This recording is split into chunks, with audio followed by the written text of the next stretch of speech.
5 August পরবর্তী সময়ে আমাদের সামনে সবচেয়ে বড় চ্যালেঞ্জ হয়ে দাঁড়িয়েছে একটা অন্তর্ভুক্তিমূলক সমাজ তৈরি করা, যেখানে বহুজন বহু বিচিত্র রকম চিন্তা নিয়ে পাশাপাশি থাকবে। কেউ বলবে না যে ও তুমি রক গান গাও, সুতরাং তুমি তো অপসংস্কৃতি, তুমি বাদ। আবার আরেক দল বলবে না ও তুমি লালন গাও, সুতরাং তুমি বাদ।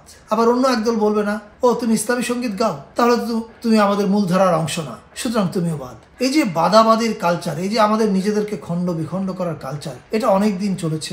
এই বাদ দেওয়া, এই ভাগ করা, এই বিভাজন তৈরি করা, এই কালচার দিয়ে কিন্তু বাংলাদেশে ফ্যাসিবাদের উত্থান এবং বিকাশ ঘটেছিল।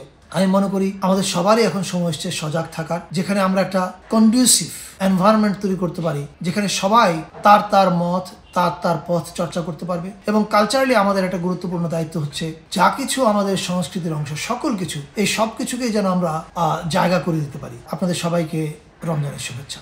নুরি রমজান অনুষ্ঠানে আমাকে আমন্ত্রণ জানানোর জন্য ধন্যবাদ। আমার এই অনুষ্ঠানে আসার খুব ইচ্ছা ছিল, কিন্তু একটা জরুরি জটিলতার কারণে আমি আসতে পারছি না, সেই জন্য এই ভিডিও বার্তা।